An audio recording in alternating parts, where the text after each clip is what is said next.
Phone screen case చూస్తుంటే తెలియకుండానే కాలం గడిచిపోతుంది.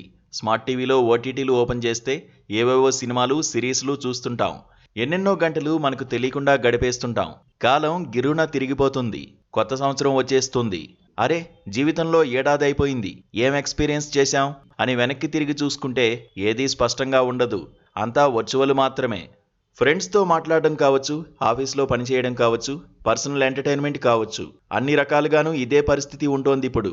లైఫ్ మన చేతిలో ఉన్నట్టే ఉంటుంది, కానీ మనకి దక్కకుండా దూరంగా పారిపోయినట్టు అనిపిస్తుంది.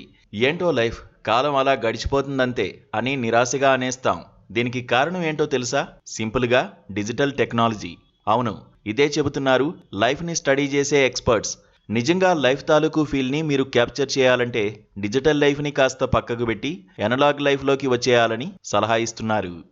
ఈ సలహాని చాలామంది తీసుకుంటున్నారు కూడా. ఎస్, ఇప్పుడు ప్రపంచవ్యాప్తంగా చాలామందికి న్యూ ఇయర్ రిజల్యూషన్ ఇదే, ఎనలాగ్ లైఫ్ గడపడం.